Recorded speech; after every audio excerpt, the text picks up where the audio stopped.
अगर आप दाल खा खा कर तंग आ चुके हैं तो दाल से कुछ नया बना लें। दिन का आगाज़ अल्लाह ताला के पाक और बाबरकत नाम से। अल्लाह ताला हम सब की दुआएं कबूल फरमाए। अल्लाह ताला हम सब पर अपना करम फरमाए, हम पर अपना रहम फरमाए। Welcome to my channel first feast.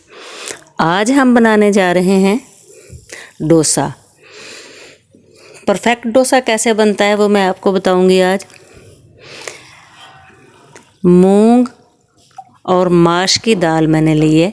माश की दाल अगर आप 1 कप ले रहे हैं तो मूंग की दाल जो है वो बिल्कुल आधा कप लेंगे। ये मैं अपने तरीके से आपको बनाना सिखा रही हूँ क्योंकि मैं ऐसे बनाती हूँ। वैसे इसमें चावल भी डाले जाते हैं। लोग अपनी पसंद के हिसाब से डोसे के बैटर में चीज़ें ऐड कर लेते हैं, जो चीज़ उनको अच्छी लगे। चावलों का आटा भी इसमें डाला जा सकता है। तो इसको रात भर के लिए धोकर मैंने अच्छे से भिगो दिया था और ग्राइंड करके थोड़ा पानी डालकर इसको मैंने ग्राइंड किया और ये एक अच्छा सा बैटर जो है वो हमारा डोसे के लिए तैयार हो गया है। मैं आपको पहले भी बता चुकी हूँ कि अगर आपने इसमें चावल शामिल करने हैं तो आप कर लें। मैकरोनी को उबाल लिए हैं। अच्छा ये भी है कि फिलिंग आप अपने हिसाब से, अपनी मर्ज़ी के हिसाब से बना लें। मैंने चिकन को मसाला जात के साथ अच्छे से फ्राई किया है और मैकरोनी जो है जैसे मैकरोनी बनाते हैं वैसे मैकरोनी उबाल के मैंने उसमें अपना चिकन का सारा सामान शामिल करके तो इसको मैश करके एक अच्छी सी फिलिंग तैयार की है। आप आलूओं से बना लें। जैसी फिलिंग आपको मसाला डोसा बना रहे हो तो आप बिल्कुल मसाला जो होता है उसका तो वो वाला मसाला बना लें। आलूओं से तैयार कर लें, चिकन से तैयार कर लें, जैसे आपका दिल करता है, जो आपको अच्छा लगे। डोसा बनाने के लिए पैन बहुत गर्म नहीं होना चाहिए। अगर पैन ज़्यादा गर्म हो गया तो आप पानी के छींटे से उसको ठंडा कर लें और उसको बिल्कुल खुश्क होने दें। ये बात आप याद रखिएगा, डोसा सिर्फ इसीलिए टूटता होता है कि पैन अगर खुश्क ना हो या ज़्यादा गर्म हो।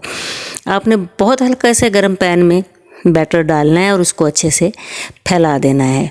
ये बहुत बारीक भी बन जाता होता है। आप बहुत ज़्यादा बारीक और जिसे वो पंजाबी में कहते हैं कड़कना बनाना चाहें तो वो भी बना सकते हैं, लेकिन मैं इसे थोड़ा सा थिक बना रही हूँ क्योंकि बच्चों को थोड़ा सा थिक अच्छा लगता है।